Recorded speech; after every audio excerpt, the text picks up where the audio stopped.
ಎಲ್ಲ ಕನ್ನಡ ಕುಲಕೋಟಿಗೆ ಶರಣು.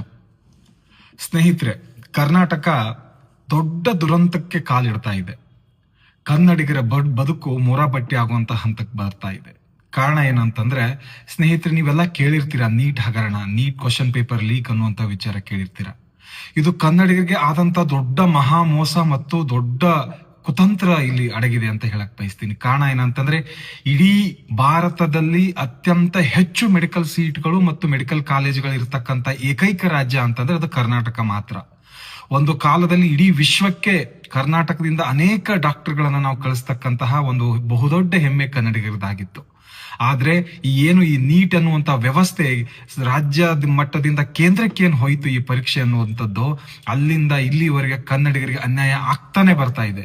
ಅಂತ ಅನ್ಯಾಯ ಈ ವರ್ಷ ಆ ಕ್ವಶನ್ ಪೇಪರ್ ಲೀಕ್ ಎನ್ನುವ ಮೂಲಕ ಇದೊಂದು ದೊಡ್ಡ ಸುದ್ದಿಯಾಗಿ ಸ್ಫೋಟಗೊಂಡಿದೆ. ಆದ್ರೆ ಈ ಅನ್ಯಾಯ ನಿರಂತರವಾಗಿ ಅನೇಕ ವರ್ಷಗಳಿಂದಾನು ನಡೀತಾನೆ ಬರ್ತಾ ಇತ್ತು. ಇದರಿಂದಾಗಿ ನಮ್ಮ ಅನೇಕ ಕನ್ನಡದ ಮಕ್ಕಳುಗಳು ಮೆಡಿಕಲ್ ಸೀಟ್ನಿಂದ ವಂಚಿತರಾಗ್ತಾ ಇದ್ರು. ಇಂತಹ ಒಂದು ಬಹುದೊಡ್ಡ ದೇಶ ಮೋಸವನ್ನ ಇವತ್ತು ಕೇಂದ್ರ ಸರ್ಕಾರ ನಮಗ್ ಮಾಡಿದೆ ಅಂತ ಹೇಳಕ್ ಬಯಸ್ತೀನಿ ಸ್ನೇಹಿತರೆ. ಮತ್ತೊಂದೇನಪ್ಪ ವಿಚಾರ ಅಂತಂದ್ರೆ, ಈ ಮಾರ್ವಾಡಿ ರಾಜೇಶ್ ಮೆಹ್ತಾ ಎನ್ನುವಂತ ವ್ಯಕ್ತಿ ರಾಜೇಶ್ ಎಕ್ಸ್ಪೋರ್ಟ್ ಎನ್ನುವಂತ ಒಂದು ಸುಳ್ಳು ಕಂಪನಿಯಿಂದ ಸುಮಾರು 15 ಲಕ್ಷ ಕೋಟಿಯಷ್ಟು ಮೋಸವನ್ನ ಇವತ್ತು ಭಾರತ ದೇಶಕ್ಕೆ ಮಾಡಿದ್ದಾನೆ ಸ್ನೇಹಿತರೆ. 15 ಲಕ್ಷ ಕೋಟಿ ಅಂತಂದ್ರೆ ಕರ್ನಾಟಕದ 5 ವರ್ಷದ ಬಜೆಟ್ಗೆ ಸಮ ಸ್ನೇಹಿತರೆ. ಅಷ್ಟು ದೊಡ್ಡ ಬಹುಕೋಟಿ ಹಗರಣ ಈ ರಾಜ್ಯದ ದೇಶದಲ್ಲಿ ನಡೀತಾ ಇದೆ. ಯಾರೂ ಕೂಡ ಇದರ ಬಗ್ಗೆ ದೊಡ್ಡ ಮಟ್ಟದಲ್ಲಿ ಧ್ವನಿ ಎತ್ತಾ ಇಲ್ಲ ಸ್ನೇಹಿತರೆ. ಜೊತೆಗೆ ಈಗೀಗ ನಿನ್ನೆಯಿಂದ ಬರ್ತಕ್ಕಂತ ಸುದ್ದಿ ಏನಂತಂದ್ರೆ, RBI, ಈ ದೇಶದ ಅತ್ಯಂತ ಪಾರದರ್ಶಕ ಎನ್ನುವಂತ ಸಂಸ್ಥೆ, ಈ ದೇಶದ ಈ ಒಂದು ಬೆನ್ನೆಲುಬಾದಂತಹ RBI ಕೂಡ ಈ ದೇಶದ ಸಂಪತ್ತು ಅಂದ್ರೆ ಲಕ್ಷಾಂತರ ಕೋಟಿ ಗೋಲ್ಡ್ ಅನ್ನ ವಿದೇಶಕ್ಕೆ ಮಾರಿದೆ ಅನ್ನುವಂತ ಸುದ್ದಿ ಬರ್ತಾ ಇದೆ. ಅದನ್ನ ಮಾರಿಲ್ಲ ಅಂತೇಳಿ RBI ಕೂಡ ಪ್ರಕಟ ಮಾಡಿದ್ರು ಕೂಡ ಅದು ಏಪ್ರಿಲ್ ವರೆಗೂ ಮಾತ್ರ ಸುದ್ದಿಯನ್ನು ಬಿಡುಗಡೆ ಮಾಡಿದೆ. ಆದ್ರೆ ಈ ಗೋಲ್ಡ್ ಮಾರಿದ್ದು ಮೇ ಅಲ್ಲಿ ಅನ್ನುವಂಥದ್ದನ್ನ ಅದು ಮರೆಮಾಚಿದೆ ಅನ್ನುವಂತ ಸುದ್ದಿ ಇವತ್ತು ಎಲ್ಲ ಭಾರತೀಯರ ಎದೆಯಲ್ಲಿ ದುರಂತಕ್ಕೆ ಕಾರಣ ಆಗಿದೆ ಸ್ನೇಹಿತರೆ. ಇದರಿಂದ ನಮಗೆ ಏನಾಗ್ಬಹುದು, ಇದರಿಂದ ನಮಗೇನೋ ಆಗಲ್ಲ, ಆರಾಮಾಗಿ ಮನೆಯಲ್ಲಿ ಇರ್ಬೋದು ಅಂತ ಅನ್ನಬಹುದು.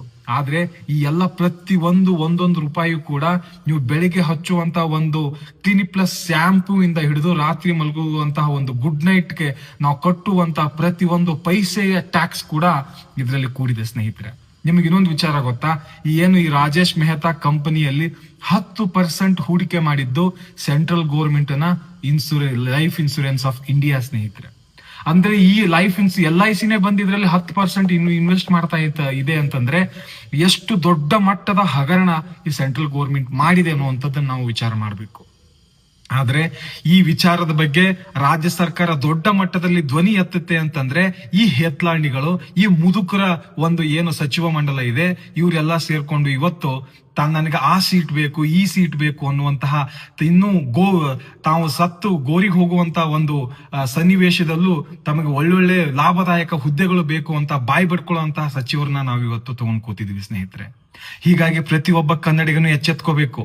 ಇಲ್ಲ ಅಂತಂದ್ರೆ ಮುಂದಿನ ದುರಂತಮಯ ದಿನಗಳಿಗೆ ನಾವೇ ಸಾಕ್ಷಿಯಾಗಿ ನಿಲ್ಬೇಕಾಗತ್ತೆ ಸ್ನೇಹಿತರೆ. ಇವತ್ತು ತಮಿಳುನಾಡಲ್ಲಿ ಪ್ರಾದೇಶಿಕ ಪಕ್ಷ ಇದೆ, ಆಂಧ್ರದಲ್ಲಿ ಪ್ರಾದೇಶಿಕ ಪಕ್ಷ ಇದೆ, ಮಹಾರಾಷ್ಟ್ರದಲ್ಲಿ ಅನೇಕ ಪ್ರಾದೇಶಿಕ ಪಕ್ಷಗಳಿದಾವೆ, ಅನೇಕ ದೊಡ್ಡ ದೊಡ್ಡ ರಾಜ್ಯಗಳಿದಾವೆ.